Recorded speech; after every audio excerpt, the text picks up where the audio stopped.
it's a fair exchange. I'm Donald Trump. I'm the president of the United States. I should get something out of this. It's not just grift for him. It's truly revenge, a revenge that he deserves, and a step beyond certainly any kind of grift that I'm familiar with, even historical grift. It's a whole much more elaborate psychology here, in which he deserves it. It's not cynical as much as it is demented. I mean, he literally sees this world in which he deserves to get this money. He deserves to be rewarded. Michael. Joanna. We are back together in person. I never thought it would happen. Oh, for God's sake. I realised we should be at the State Fair. We should have gone down to DC, because we keep saying we're going to go on the road and explore America. We should have gone down to the State Fair. Other than the fact that it's 100 degrees in Washington, so we would truly be the only ones there, which is no reflection on the State Fair. It is a reflection on the fact that no human being can be in Washington, D.C. this week. But it's also a reflection on the State Fair. It may be, but, I want to defend Trump on this. Really? Yeah. There's nobody there. There's nobody there apart from a man who... Yeah, totally, absolutely true. Politicians can't put on these kind of events. They're just too square. They are too square. I mean, politicians cannot do entertainment. Even Donald Trump. Oh, come on. UFC he did. UFC. You might not be a UFC fan, but that was an event. Good point. That was. Actually, Donald Trump is great at this. So what is he... Let me reverse it completely. Right, revert. Yeah. Okay, well, I wish we'd gone to the State Fair, 100 degrees or not. I'm now used to 100-degree temperatures, and we could have darted in and out of the Trump Hotel for AC. I'm grateful for not... The Trump Hotel is not the Trump Hotel anymore. Oh, is it gone? Yeah, gone. Okay. I'm grateful for not being there. We could have gone to the club, though. The club that costs, in theory, $500,000 to join, which has Don Jr. on the board. Yeah, no.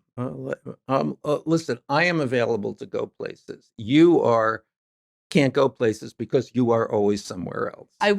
I was. You've given me such a hard time over this. It's so unfair. I was, as you know, in the UK for a long time. Then I had to go to France. But now I'm back. And we have to... You know what we should ask people? Where should Michael and I go? No one has to go to France.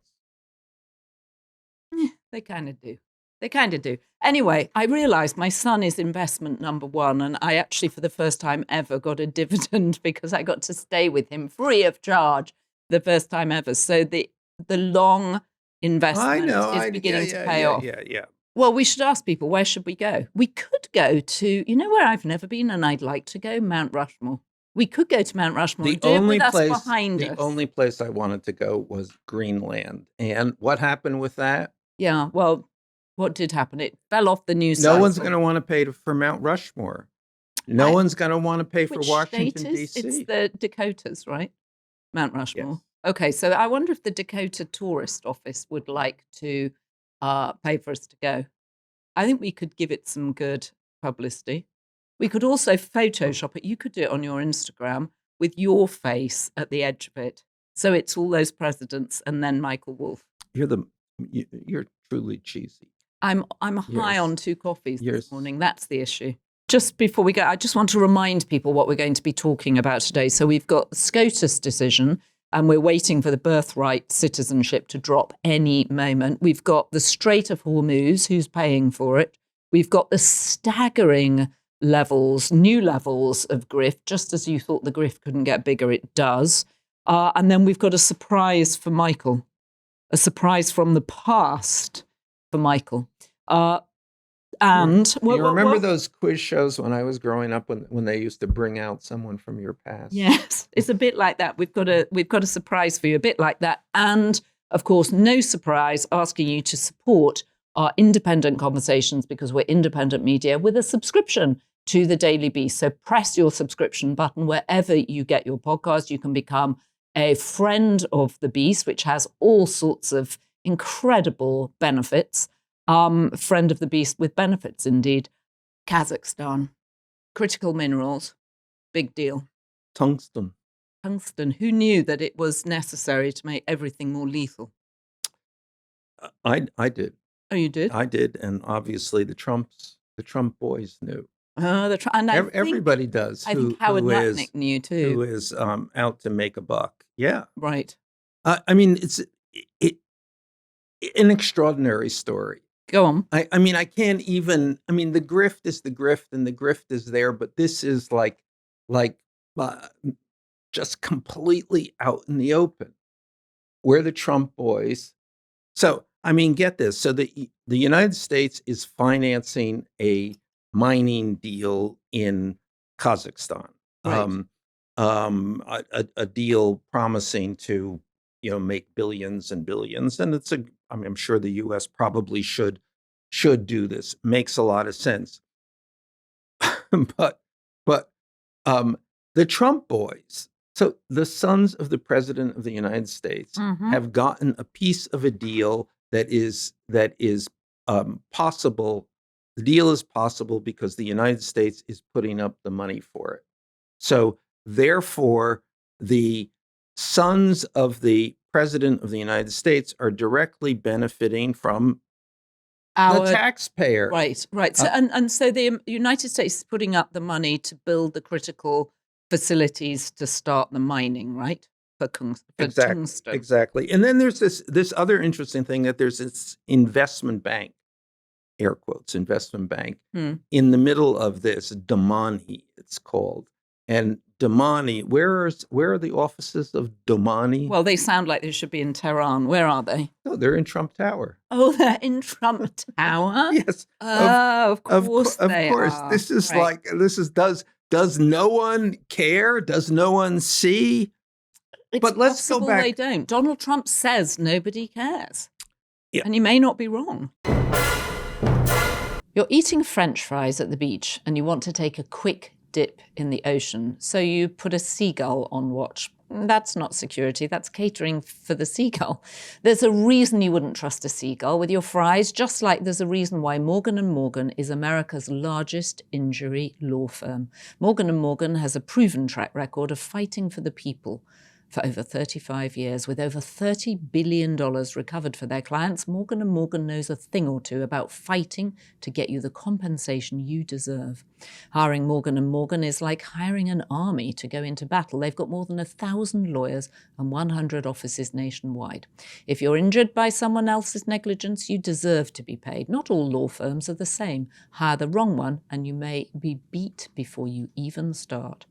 If you're ever injured, you should check out Morgan & Morgan. Morgan & Morgan will fight to get their clients the best results, and their fee is free unless they win. For more information, you can go to forthepeople.com/Trump.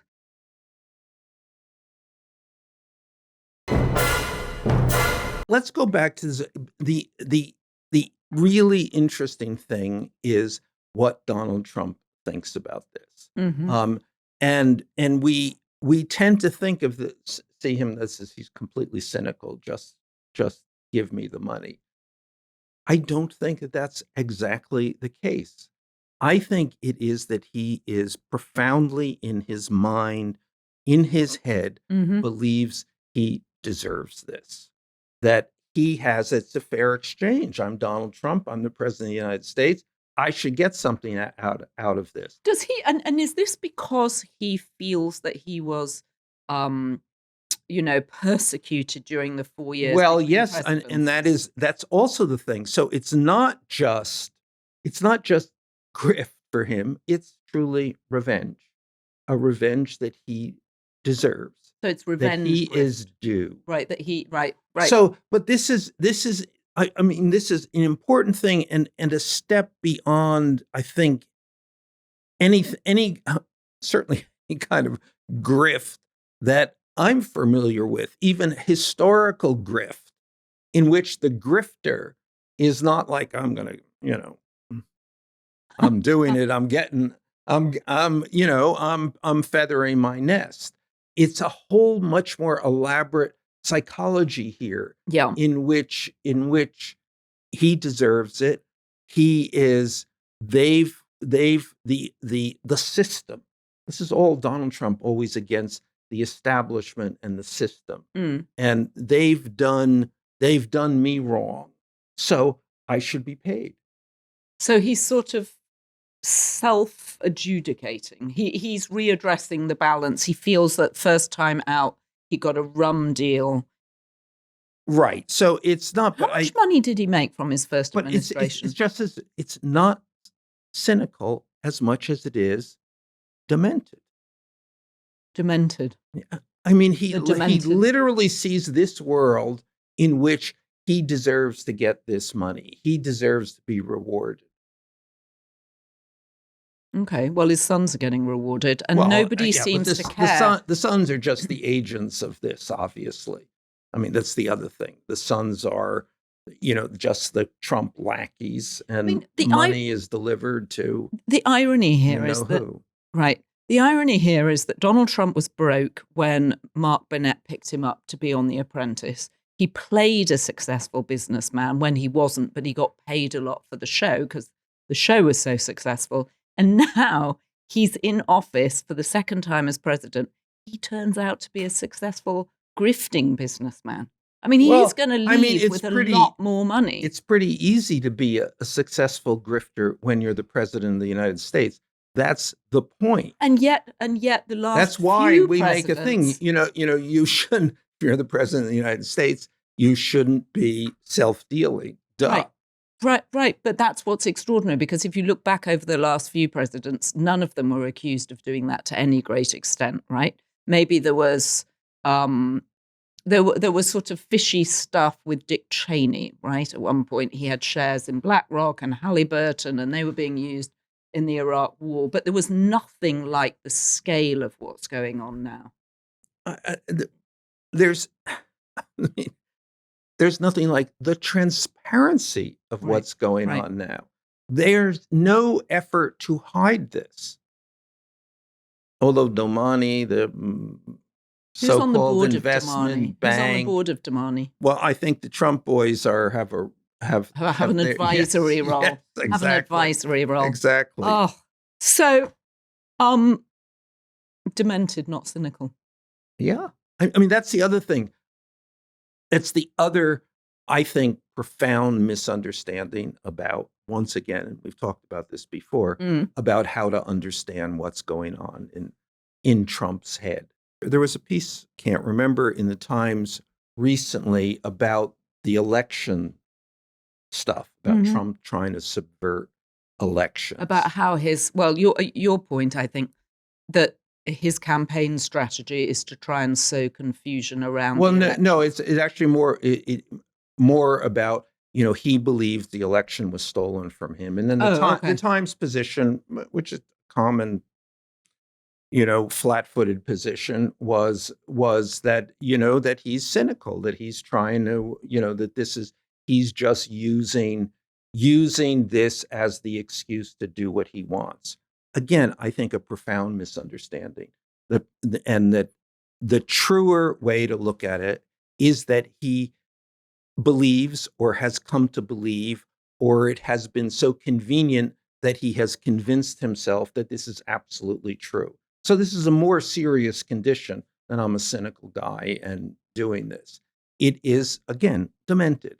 He comes to believe in his own realities. And that's a more serious situation than someone who is just exercising some meretricious strategy. Or greed, just exercising extreme, deep levels of greed. Right. There's a logic to that. This has departed logic. All right. So is he going to eventually put up a toll gate on the Strait of Hormuz? I mean, what's happening? I don't know if we're at war or not. We have a memo of understanding, but both sides are hurling things at each other. It's all a mess.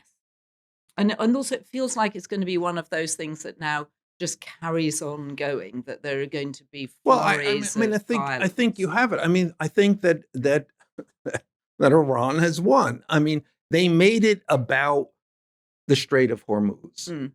So that's it. And we've been saying it's the Hormuz war. And they seems to have actually won. They control it. It's there's an announcement today or a story about the possibility that Oman and Iran have gotten together and that they will together control it, impose this toll on the strait. So and split it, God knows how, but nevertheless, there was the Strait of Hormuz before this war began was free passage. Right. Now it is not. Now it is controlled by Iran. That is what Donald Trump has achieved. Also terrifying to be on one of those tankers and not know whether or not you're going to get through. Well, that's the point. That's how you control the Strait of Hormuz. No, I understand that. But for the poor men, and I'm sure there are very, very few women, actually running those tankers through, you're sort of taking your life in your own hands. That's why you don't go through. That is precisely the calculation that gives you control over the Strait of Hormuz. You don't know. Right. It's existential unless you pay. And then if you pay, you get free. And it now looks like it's going to be $2 million a tanker for the toll. So I mean, and Donald Trump is not going to want to not be in on that $2 million. Yeah, well, I don't know how he gets in. This is you have to cast this larger. This is such a phenomenal fuck up. Right.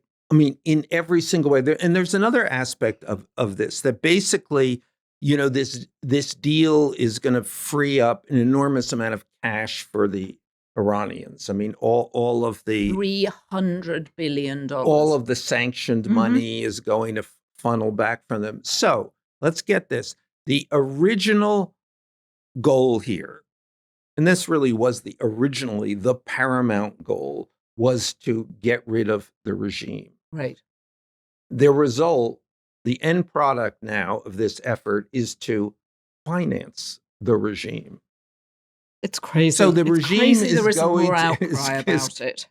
Well, there's a fair amount of outcry, but it's also a complicated subject, and that's one of the interesting things that will be in terms of the midterm elections. 4 months away. Is this forgotten by then? But it's not that complicated. Donald Trump ripped up the previous deal under the Obamas, the JCPOA. The minute he ripped it up in 2018, the Iranians started enriching uranium again. And then he created a much worse deal where we are, as you said, financing the new Iranian regime. The people didn't rise up as he'd called on them to do.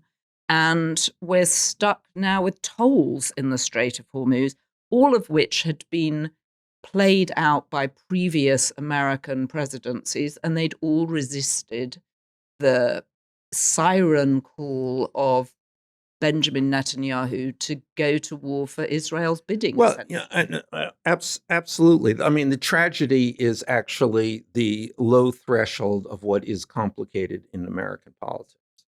So that should not be complicated. One thing I've been thinking about a lot lately is how easy it is to go through life just assuming everything is fine until something isn't. I feel like so many doctor's visits end the same way. Everything looks fine, drink more water, see you next year. Meanwhile, I'm left wondering, am I getting enough nutrients? How's my metabolism? What should I actually be focusing on? That's why I'm excited about Superpower. Superpower takes a completely different approach. They send a licensed professional to your home, or you can visit a nearby lab, and you get testing across more than 100 biomarkers. Then everything shows up in one app with insights into your heart health, hormones, metabolism, vitamins, minerals, biological age, and more. What I love is that it doesn't just give you data, it gives you an actionable plan and tracks your progress over time. So you're not starting from scratch every year. Take control of your health with Superpower. For a limited time, our listeners get $20 off to unlock their new health intelligence. Head over to superpower.com and use code BEAST for $20 off your $199 Superpower membership. And after you sign up, they'll ask you how you heard about Superpower. So tell them Inside Trump's Head sent you to support the show. can't you just slim it down to worst deal ever, not best deal ever, worst deal ever? Okay, we're just slimmed it down to that. Okay, yes. Worst deal ever. Yes, but it actually has to be attached to the prices at the pump. At the pump. Well, the prices at the pump, the prices for fertilizer, the prices for food, everything is more expensive when gas is more expensive because you have to move things around. It just in 4 months, he now has 4 months for those prices to come down. Will they come down? I don't know. But well, the price at the pump has come down a little bit, but the other prices are going to be baked in for the next, at least I would think, 18 months because everything's gone up. Plus there's inflation at 4.5%, even though he says he doesn't care about inflation. Price at the pump. Everything else is built in, and yes, and it creates an effect and creates a mood. But the pump is what everybody experiences. They see it. Said like a man who I don't think goes to the grocery store very much. I bet you go to the fancy grocery store in Amagansett. You go to Citarella and pick out nice fresh fish. But I bet your wife does the actual grocery shopping. Actually, that's completely not true. Really? Yeah, I go to the IGA and I go. Okay, how much is a pint of milk? How much is a pint of organic milk? Oh, not a pint. What are those? What is that? Half a quart? $3.39. $3.39. That's unbelievably cheap. You're not buying organic. No, of course I'm not buying organic milk. You're not buying organic milk. No, you've got children. You should be buying organic milk. You don't want antibiotics and hormones in the milk. Can't believe you don't have organic milk. God, you're so privileged. Well, organic eggs and organic milk feel visceral to me. They feel visceral. I can't believe you pay so little for your milk. That's impressive. It's impressive. I can't believe you don't have organic milk. You don't go to the grocery store. I do go to the grocery store. I go to Instacart. That's an online grocery store. This is totally not true. This is appalling. You don't. And I'm sure you haven't. When was the last meal you cooked? Oh, I cook all the time. Oh, you don't cook all the time. I do, and I just I've been to your house, so you bring it in. Sometimes I cook. Sometimes I cook. You know what? I just came back from a month of cooking for my dad. Okay, we're now down to I cook all the time too. Okay. Sometimes I cook. Okay, all right. I do occasionally cook. I do occasionally cook. Okay, well, I cook every day. Do you, though? Not a single day passes. All right. So Iran's winning the Battle of Hormuz. Donald Trump is losing the popular imagination at the moment. I think it's fair to say. And he's digging in on. Well, it's a catastrophe. I mean, he's literally looking at a catastrophe in every race, certainly in every poll, but in also every swing race. This could go down the drain for him like that. Literally on November 3rd, which is 4 months from now, everything could change. Essentially, Donald Trump could go out of business. Well, and he could have a historic loss, right? Well, that's Nothing what like I mean. It. Right. The biggest loss ever. Biggest loss ever. People love the loss. Yeah. No, I mean, it is the end of, as a matter of fact, I've started to write this this little Substack digression column or whatever we call them, called Downfall, in which is, because I think that is very clearly what we are seeing in almost every aspect of this, his mind, his body, his policies, and his popularity. So it's an emergency for him.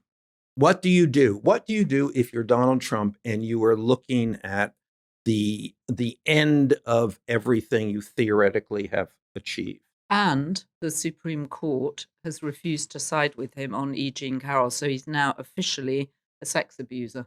So we have a sex abuser in the White House. So the midterms, 4 months away. What he has now doubled down on. I mean, he's not doubled down on any change in direction of his policies. He's not suddenly becoming a kinder Donald Trump. One thing you can say for Donald Trump is that a focus group is not at all times running in his head. True. As so it is he'll figure out for so many Democrats.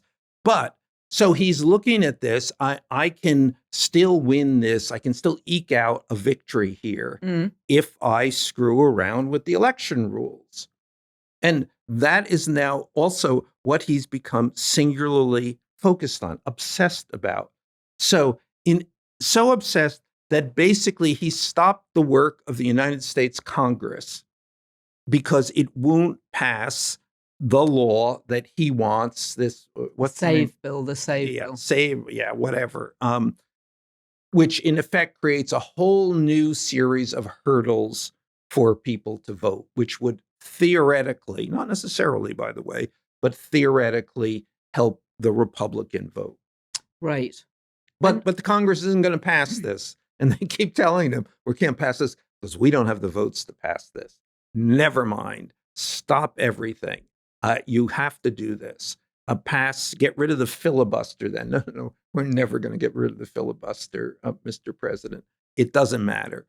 Obsessed, in, again, that demented kind of way. Right. Very fixed on it. And of course, it worked for him before when he denied the results of 2020. I mean, it worked for him as a kind of rallying cry for all his people, and everybody fell into line when he got reelected. I mean, it's astonishing the people, especially, well, obviously the Republicans, who at the time said, you didn't win, sir, you lost the election, sir, who then circled back and said, you won the election, sir, of course you were cheated out of it. I mean, it's astonishing how many people with Ivy League educations, proper, people that should have known better, pretend that he actually won 20. Yeah, no, and that, that was a curious thing, because I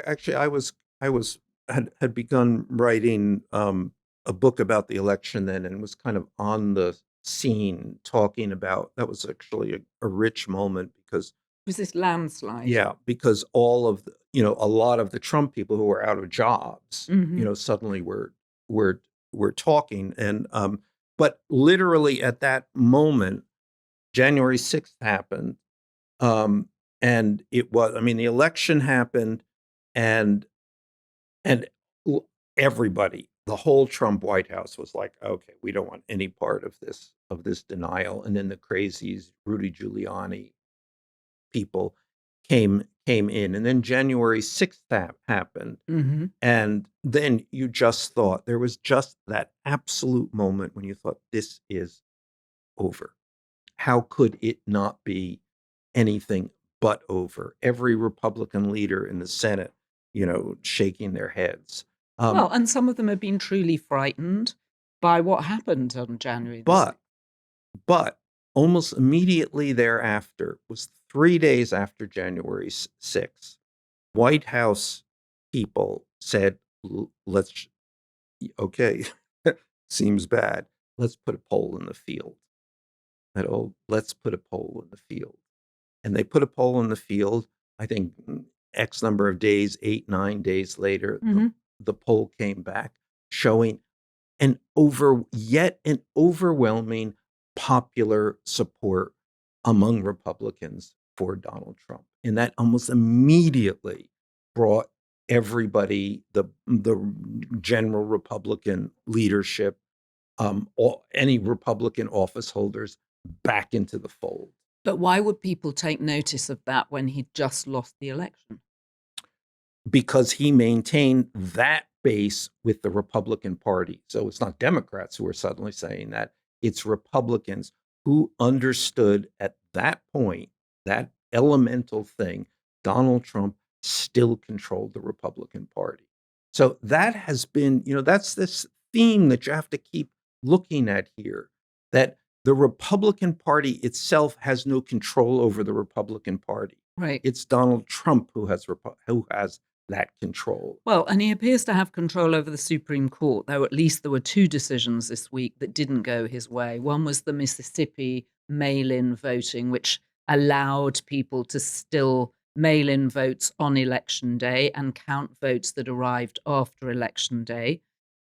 Something that he's pointed to in California and said, this points to fraud, even though no Republicans in California are saying it points to fraud. Might point to a slightly sloppy election process, but not to fraud. And then, of course, the refusal to allow him to fire Lisa Cook on the board of the Fed, which he tried to do because largely she was in line with Jerome Powell, not wanting to reduce interest rates. So he tried to elbow her out of there. And then, of course, this decision that they were not going to look at readdressing the E. Jean Carroll case for $5 million. But the larger thing was a victory for him, which is basically he got the power, a vast expansion of power to fire almost anyone who works in the executive branch. So any agency that's controlled by the executive branch. And at least traditionally, those agencies have had a sort of a modicum of complicated level of independence. Mm-hmm. In other words, it wasn't easy to fire them. Now it is easy to fire them. Essentially, he's been given direct control. Not they exempted this out, direct control of the Fed, but direct control of all of these other agencies, which is one of the things from the beginning, from 2017, what he has wanted. This is remember Steve Bannon talking about the war on the administrative state. Yep. This is what this is. He can just now declare victory on the in the war on the administrative state, not victory in the war in Iran, but on the administrative state. So, which is my belief that that's what the Supreme Court is doing, is threading this needle. That it is not for them, not an issue of constitutional law anymore. It's an issue of what we have to give Donald Trump, what we can withhold from Donald Trump, what fealty we owe to Donald Trump. And they're doing this in a very, very careful basis, which is in itself corrupt. Right. Okay. Well, we woke up this morning to Moscow receiving more drones. They're not receiving more drones. They're being attacked by more drones. Okay, they're being attacked by more drones. What they have to do is get more drones, but they don't have them. Okay, so Moscow. Everybody, it turns out, Ukraine. needs more drones. Okay, well, except Ukraine. Yes, Ukraine, the supplier of drones to the world. Exactly. So, and I'm not calling it the Ukraine anymore. It's just Ukraine. Very pleased with that development. Ukraine's coming out on top at the moment. Well, one of the interesting things I think they certainly are, and one of the interesting things from the inside Trump's head view is that he picked wrong. He picked the wrong side. I mean, which is kind of another thing you would think that he would be held to account for. Well, and against over all the advice. You're a loser. You picked the losing side. And against all the advice of his advisors, Lindsey Graham. Well, how could he have even picked the wrong side? What is his obsession with Russia? Why does he want to be friendly with Putin? I understand the strongman thing, but none of this makes sense. Why would you, as Giorgia Meloni said, why would you treat your allies like this? Why are you sucking up to Putin and Xi and not being more friendly to your allies? Why aren't you supporting Europe? He looks at a map and he sees Russia. That's big. Right. All that land. Frozen. All that land. Frozen tundra. Ukraine, much smaller. I'm going to go with the big guy. And I swear to God, that's what he does. This is the level of analysis that occurs here. I mean, again, this kind of thing that we don't have the capacity to appreciate how phenomenally stupid Donald Trump is. And it's not just stupid, it's how phenomenally incurious, how phenomenally uninterested in any information, unable really to take in any information. Well, and also especially historical information, like there's no context for what he does. Well, to say the very least. Right. Okay, so... And would be resentful about there having to be that context. So how does he... What happens to Russia and Ukraine at this point? I mean, I know that Europe is very anxious about Europe. Well, that I can't tell you. You can't? No. Oh, I thought you were going to. I thought you were going to say, I think we can. I mean, the truth is that this is complicated, and everything in this war, which is pretty interesting. I suppose it's like all wars, but this seems to happen in a much speeded up sense. That there's an advantage, and it's a technological advantage, basically, and then it exists until the other side compensates and comes to parity with that advantage. But they haven't got there yet. Russia's taking so long. No, well, they haven't. I mean, they have at several points during this has been going on for 4+ years, and at several points they actually have. I mean, the pattern of this war is Ukraine manages to come out to secure an advantage, and then Russia meets that advantage, and then it goes into a stalemate until the Ukrainians come up with an additional advantage. So how long this goes on? I mean, I think the Ukrainian hope that the Russians are going to have to say, okay, let's figure out a way out of this. I mean, almost 1 million Russians have been casualties of this war.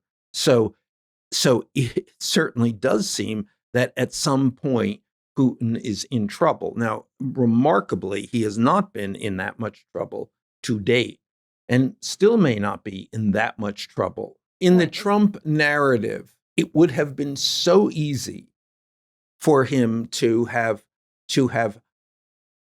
seen, if he can see anything besides big, small on the map, that the Ukrainians were, that this would be it would have vastly redounded to his credit to have been on the side of the little guys. Well, and to have managed to bring about the peace deal he promised he would bring on his first day in office, right? But by backing the wrong side. No, you remember remember when Zelensky shows up in the Oval Office, he says, he said, you don't have any cards. You don't have the cards. And he said, I don't play cards. They had all the cards.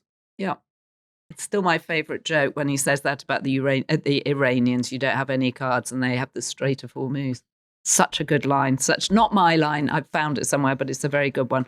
All right. So we're recording this on Tuesday morning, and we've just got a news flash that the Supreme Court have struck down Trump's executive order demanding end to birthright citizenship, something that's enshrined in the Constitution, and yet it's still a 6-3 decision. Yeah, I mean, I don't think that there was anyone who thought this would go in any other direction. No, neither. No, I think that's right, but I'm still staggered that 3 justices dissented. There's these Gorsuch. Alito, and I think Clarence Thomas. It must be Clarence Thomas. Alito and Thomas are 100% Trump. 100%. Nothing. Well, they're even further to the right of Trump, I think. Yeah. They're conspiracy theorists almost at this point. Yeah. And they're old and they're racist and they're it's just and they fly their flags. It doesn't make any difference. So 2 people, you can just put them aside. They don't really count in a kind of logic. You're asking for some logic here. Okay. They don't count. So Gorsuch, I don't know what I haven't read the. Well, it's literally just come out, so we're trying to marshal our thoughts on this. So I would say 6-3 in this context is unanimous. A recognition that this was an absolutely lunatic thing to bring. Absolutely ridiculous, and I don't think the Trump people thought that this was anything else, but this is performative. Yeah. Like having, it's performative. Okay. Well, happily it's been struck down. Because how on earth would you enforce it? It's utterly unenforceable. It was never going to happen. Performative. Right. Can we talk about the most attractive couple in politics, the Newsoms, who are made to go to the White House, aren't they? I mean, his hair, her hair, they are of deep Bravo type, Bravo the channel fabulosity. Yeah, I was at the fateful Biden debate in Atlanta. I think it was in Atlanta. Yes, I certainly was there. Yes. Um, You mean the one things, where Biden yes, failed to answer yes, and it caused the yes, and start of all our problems? and that was the thing that, I mean, that was kind of extraordinary because they did this. Biden did this debate, and then after all of the surrogates come out on the floor, Mm-hmm. and you wait for them, and the Republicans came out, and the Democrats didn't come out because they had no idea what to say. And then finally, they came out in a scrum around Newsom. I mean, he was. They were kind of all, and what you saw and what you focused on was his hair. First thing, he's very tall, and the hair is kind of extraordinary. And you really said, okay, this is if being the president of the United States is at least one factor is about what kind of hair you have, then he might have a very good shot at this. So what we heard last week from Gavin Newsom was that Trump has started investigations into him. This is politically motivated, obviously, according to Newsom. Yeah, I mean, I think it turns out that this investigation began almost a year, somewhat about a year ago in a U.S. attorney's office. Now, Trump obviously controls the Justice Department and has enormous sway with U.S. attorneys, but apparently, this may or may not be directly Trump related. Apparently, there was a whistleblower involved, and they started an investigation in the U.S. attorney's office, I assume in California. And this is to do with how Gavin Newsom raises money, and it's basically pay for play. That's the accusation, that he receives. Yeah, no, I mean, there's a good Wall Street Journal article. Well, let me. This is an article by the editorial board of the Wall Street Journal, which is particularly almost always takes a Republican and conservative voice, but although not necessarily a pro-Trump voice, we should point out they've been a robust opposition actually at the Journal, both the news pages and, it turns out, the sometimes the editorial page. At any rate, it reads, for years, the governor has leveraged his power to get businesses to cough up cash for progressive causes. Two beneficiaries are nonprofits founded by his wife, Jennifer Siebel. Never a good look. The Representation Project and the California Partners Project. She has collected more than $1.9 million in compensation from the former.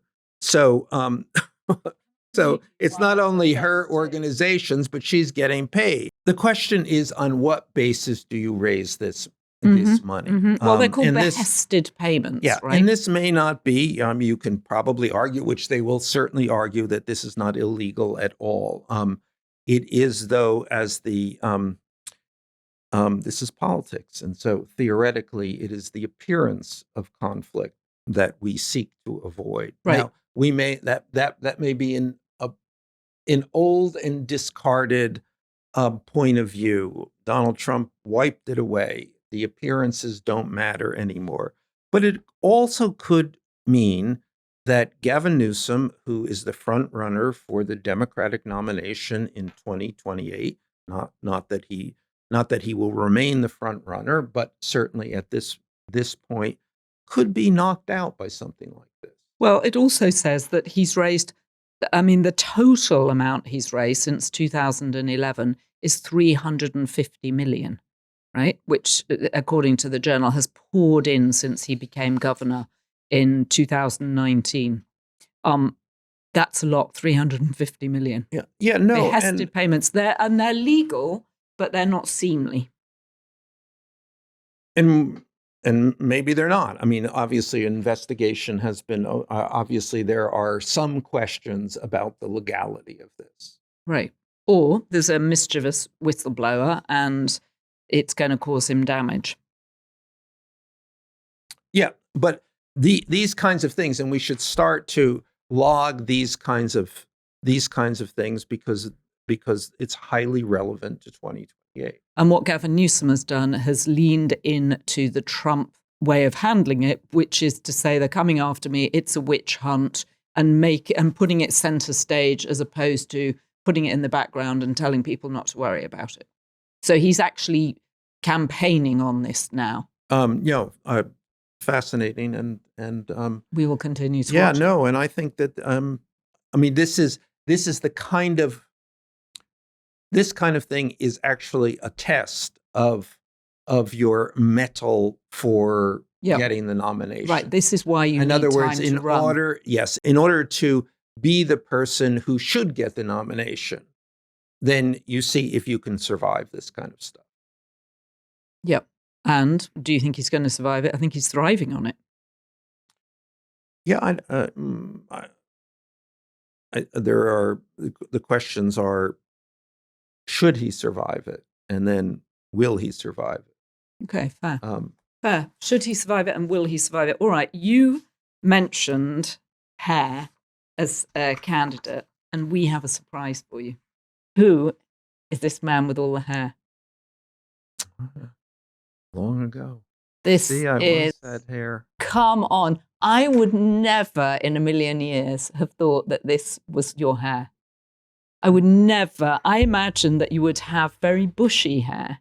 Look at this. This is magnificent hair. For those who aren't watching us, for those who are actually listening to this, what we have found is, I guess, is this your high school yearbook? It is. It's Michael. It's a picture of Michael, a photo from his high school yearbook, in which his hair is magnificent. It's shiny, it's straight, it's curled in basically a bob just behind your ear. And then there is a description of you. Can I read the description? Arguing a point with Mr. Kerner in English, Mike Wolff, Student Council President. You spot Student Council President, concerned with the problems of the school, the cities, a serious student of history, philosophy, his dazzling rhetoric leading to victory in debates, discussions. Mike Wolff, introverted but serious and with fabulous hair. That is election-worthy hair. You could win elections on that hair on its own. I've seen that hair. You see, but that's the problem with elections. You have to be able to continue the hair until you are of age to be elected. Should I get a hairpiece for you? I would just to see what it looks like. I mean, it's magnificent hair. It actually, for the first time, made me think about what it's like losing your hair.